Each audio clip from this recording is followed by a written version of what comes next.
एक बार की बात है। एक जंगल में टूनी चिड़िया रहा करती थी। टूनी चिड़िया बहुत ज्यादा मेहनती थी। टूनी चिड़िया की अंडा चोरी होने की वजह से टूनी चिड़िया अंडे की खेती करना शुरू कर दी। कुछ दिन बाद उसी जंगल में एक कालू कौवा रहने आता है। कालू कौवा कहता है, अरे मैं तो इस जंगल में रहने आ गया, पर इस जंगल के बारे में मुझे कुछ भी नहीं पता। कौन पक्षी क्या काम करता है और कौन पक्षी कितना अमीर है, मुझे इन सब बातों का पता लगाना पड़ेगा। फिर मैं जंगल में सबसे अमीर बनने का सोचूंगा। उसके बाद मैं सभी जंगलों के पक्षियों पर अपना हुकूमत चलाऊंगा। मैं ऐसा करता हूँ, कल किसी पक्षी से पूछ लेता हूँ इस जंगल के बारे में, कहाँ क्या हो रहा है क्या नहीं। अगले दिन सुबह कालू कौवा जंगल के बारे में जानकारी लेने के लिए निकल पड़ता है। वे हुदहुद नाम की पक्षी से मिलता है और उन्हें पूछता है, सारी जंगलों की खबर दो मुझे। कुछ देर के बाद हुदहुद कालू कौवा से कहता है, अरे कालू भैया, मैंने तो आपको जंगल के बारे में सभी बात बता दी, पर तुम ये बताओ, तुम जंगल के बारे में ये सब क्यों पूछ रहे हो? आखिर ये सब जानकर तुम क्या करोगे? नहीं नहीं, मैं कुछ नहीं करूँगा, बस मैं तो ये सोच रहा था कि कहाँ क्या काम है, कौन क्या करता है, बस मैं भी कुछ करने का सोच रहा हूँ। मैं इस जंगल में नया नया आया हूँ, मुझे कुछ पता भी नहीं था, इसीलिए मैंने सोचा कि इस जंगल के बारे में कुछ जानकारी ले लूं। अब तो मुझे जानकारी भी मिल गई है, अब मैं कोई काम शुरू करूंगा। यह कहकर कालू कौवा अपना घर आ जाता है। अच्छा, तो ये बात है, इस जंगल में सबसे ज्यादा अमीर टूनी चिड़िया है जो अंडे की खेती करती है। अब मुझे कुछ न कुछ करना होगा, इसके अंडे सब मेरे हो जाए। जब तक मैं टूनी को एक बार नीचे ना गिरा दूं, तब तक मैं ऊपर नहीं आ पाऊंगा। बस टूनी को एक बार नाकाम करने की जरूरत है, फिर मैं इस जंगल का सबसे अमीर बन जाऊंगा। बस मुझे थोड़ी सब्र रखना है, मुझे तो अच्छी मौके की तलाश में रहना है। जिस दिन मुझे मौका मिल गया, उस दिन टूनी का पत्ता साफ। इधर टूनी अपनी खेत की देखभाल कर रही थी। टूनी कहती है, लगता है मुझे अब घर चलना चाहिए, क्योंकि गर्मी भी काफी हो रही है। इतनी गर्मी में खेत पर रुकना अच्छा नहीं है। अगर बीमार हो गई तो मेरा खेत का देखभाल कौन करेगा? ऐसा करती हूँ, अभी फिलहाल मैं घर चलती हूँ, शाम को आकर खेत की रखवाली फिर से कर लूंगी।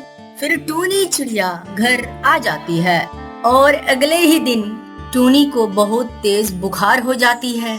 मेरे साथ ये सब सही नहीं हुआ, पर इसमें तो मेरा ही गलती है। ना मैं धूप में खेत का देखभाल करती और ना ही मुझे बुखार आता। अब मैं तब तक नहीं जाऊंगी जब तक मेरा बुखार ठीक ना हो जाए। टूनी को बुखार होने की खबर कालू कौवा को पता चल जाता है। अब तो मेरे पास यही मौका है। टूनी बीमार पड़ी है, वो तो घर से निकलने से रही। अभी मैं जाकर टूनी की खेतों पर जितने भी अंडे होंगे सारे को तोड़कर ले आऊंगा और उन्हें मैं बाजार में बेच दूंगा। अभी तो अंडे के भाव भी बहुत ज्यादा हैं, मेरे पास अच्छी खासे पैसे भी हो जाएंगे, फिर मैं बहुत अमीर हो जाऊंगा। फिर मैं सारी जंगलों में मौज करूंगा, मौज। कालू कौवा टूनी की खेत से अंडे को चुराकर बाजार में बेचने लगता है। उनके सारे अंडे अच्छे दामों में बिक जाता है और वे भारी रकम लेकर घर आ जाता है। कालू कौवा घर आकर कहते हैं, अब मैं देखता हूँ सारी पक्षियों को, अब मेरे पास अच्छी खासे पैसे हो गए हैं। अब मेरा पूरी जंगल में दादागिरी चलेगा। जैसा मैं कहूँगा सारे पक्षी वैसा ही करेंगे। फिर कुछ दिनों बाद टूनी चिड़िया की तबीयत ठीक हो जाती है। अब तो मेरी तबीयत पूरी तरह से ठीक हो गई है, चलो चलकर मैं देखती हूँ। मेरी खेत में अब तक तो कोई नहीं गया होगा। मेरी खेत को और कौन देखेगा भला मेरी अलावा? चलो मैं चलकर पहले खेत देख कर आती हूँ, कहीं कुछ नुकसान ना हो गया हो मेरे खेत में। फिर टूनी चिड़िया खेत देखने के लिए घर से निकल जाती है। जिस चिड़िया ने कालू कौवा से अंडा को खरीदा था वह एक जंगल में खड़ा होता है। तभी टूनी चिड़िया की गुजर वहाँ से होती है। उनकी नजर टूनी चिड़िया पर पड़ता है। टूनी चिड़िया को देखकर बुलाने लगता है। टूनी चिड़िया उनके पास आ जाती है, उनसे पूछने लगती है, क्या हुआ क्या हुआ, आप मुझे इतनी जोर से आवाज क्यों लगा रही हैं? नहीं नहीं, ऐसा कोई बात तो नहीं है, पर एक छोटी सी बात, आपने अपने अंडे को कालू कौवा के जरिए से बेचने के लिए भेजा था क्या? कुछ दिन पहले आपके सारे अंडे एक कालू कौवा नाम का पक्षी बेच रहा था। वह इस जंगल में नया नया आया है। मैंने सोचा क्या पता टूनी बहन ने भेजा हो। अरे नहीं नहीं, मैंने उसे नहीं भेजा था। तुमने ये बता दिया, बहुत अच्छा किया। अभी कुछ दिन पहले मेरी तबीयत खराब हो गई थी। उस कालू कौवा ने इसका फायदा उठाकर सारे अंडे को तोड़कर बेच आया होगा। मैं अभी जाकर उसको सबक सिखाकर आती हूँ।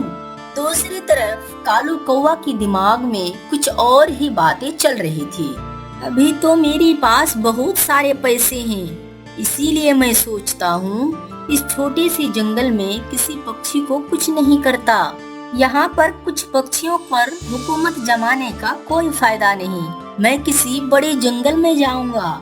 अब मेरे पास बहुत पैसे हो गए, वहाँ जाकर पूरी जंगल में तबाही मचाऊंगा और अपना हुकूमत भी चलाऊंगा। यहाँ छोटे पक्षियों से क्या कहना, चल मैं चलता हूँ किसी बड़े जंगल में।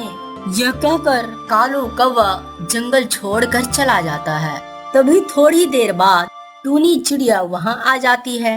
कालू कौवा को आवाज लगाता है, पर कालू कौवा सुनता कहाँ, वो तो वहाँ से चला गया था।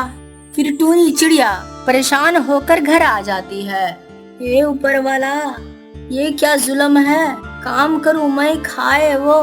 मैंने कितनी मेहनत से अंडों की खेती किया था, लेकिन दुष्ट कालू कौवा ने सारे अंडे ले गए। कालू कौवा ने तो मेरा सारा धंधा ही चौपट कर दिया। मैं उसे बिल्कुल नहीं छोड़ूंगा। अब मैं कहाँ जाऊंगी? उसी अंडे की वजह से मेरा घर चलता था। अब मैं क्या करूं? मेरा तो कुछ समझ में नहीं आ रहा, पर कुछ न कुछ तो करना पड़ेगा। अगर मैंने कुछ नहीं किया तो खाऊंगी क्या? अगले दिन सुबह टूनी चिड़िया खेत में जाकर जामुन का पौधा बो देते हैं। कुछ ही दिनों में जामुन आ जाते हैं और वे उन जामुनों को बेचकर अपनी गुजारा करती है। बीरपुर की छोटी सी शहर में टूनी चिड़िया अपना बेटा टुनटुन के साथ रहता था। टुनटुन के पिता कुछ साल पहले ही गुजर गए थे। घर में कोई काम करने वाला नहीं था, जिनकी वजह से टूनी के घर में गरीबी सता रही थी। टुनटुन अभी छोटा ही था। माँ की दुख टुनटुन से देखा नहीं जा रहा था। माँ, आप चिंता ना करो, मैं कल से काम पे जा रहा हूँ। जो भी 2 पैसे आएंगे, कम से कम राशन की तो बिल भर जाएंगे। बेटा, अभी तो तू छोटा है, तुमसे कोई काम भी नहीं होगा ठीक से, और तुम्हें कौन रखेगा इस उम्र में? नहीं माँ, ऐसा कोई बात नहीं। बीरपुर के शहर में बहुत सारे दुकानदार पक्षी दयालु होते हैं। वे हमारी भावना को जरूर समझेंगे। मैं एक बार ट्राई तो जरूर कर लूं। हाँ बेटा, देखो, अगर किसी दुकान पर स्टाफ का काम मिल गया तो कर लेना। अगले दिन सुबह टुनटुन काम की तलाश में चले जाते हैं। टुनटुन एक कबूतर की दुकान पर चला जाता है। कबूतर भाई, क्या मुझे काम मिल सकता है? मुझे काम की बहुत सख्त जरूरत है। नहीं नहीं टुनटुन, तुमसे कोई काम नहीं होगा, तुम अभी बहुत छोटे हो। आप काम देकर तो देखें, मुझसे हो जाएगा। नहीं नहीं, जाओ यहाँ से, काम कहीं और ढूंढो। कबूतर टुनटुन को वहां से भगा देता है। टुनटुन मायूस होकर एक कालू कौवा के पास चला जाता है। कालू सर, मुझे काम चाहिए था। क्या आपकी दुकान पे कोई काम है जो मुझे मिल सके? काम तो बहुत है, पर एक शर्त है। मेरा सवाल का सही सही जवाब देना होगा। अगर तुमने जवाब दे दिया तो तुम्हें 2 लाख रुपए इनाम में दिया जाएगा।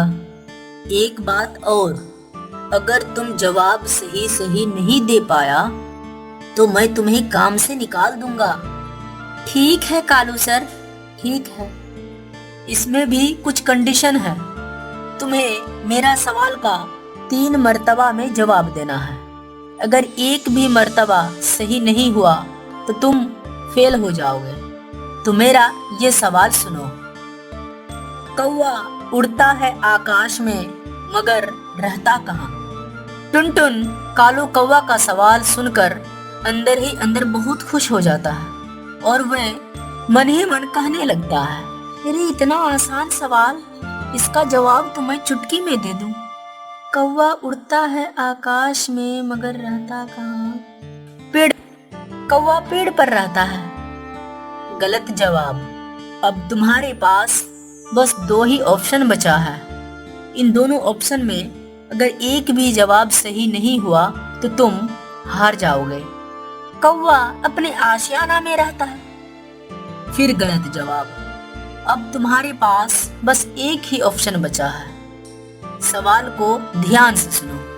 कौवा उड़ता है आकाश में मगर रहता कहाँ? टुनटुन कुछ देर सोचने के बाद, कौवा उड़ता है आकाश में मगर रहता कहाँ? कौवा उड़ता है आकाश में मगर रहता कहाँ? मगर का मतलब मगरमच्छ होता है। मगर पानी में रहता है। बिल्कुल सही जवाब। ये लो तुम्हारा 2 लाख रुपए का इनाम।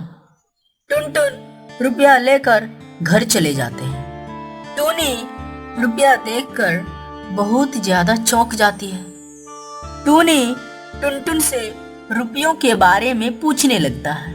टुनटुन अपने ऑडियंस से, हमारे इस वीडियो का पूरा पार्ट देखने के लिए नीचे लिखा सब्सक्राइब पर क्लिक करें ताकि कल आने वाला अगला पार्ट सबसे पहले आपके पास पहुंचे।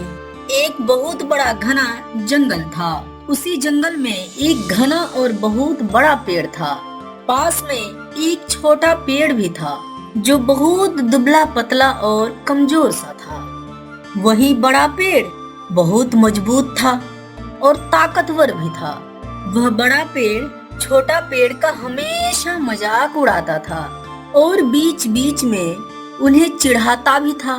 तुम कितना पतला और कमजोर पेड़ है, तुम तो किसी काम का भी नहीं है। मुझे देख, मैं कहाँ गबरू जवान 5 फीट का एरिया लेके खड़ा हूँ और तुम तो किसी का काम भी नहीं आ सकता। मुझे देख, मैं कितना बड़ा हूँ और विशाल भी, और मेरा कोई नुकसान भी नहीं पहुँचा सकता।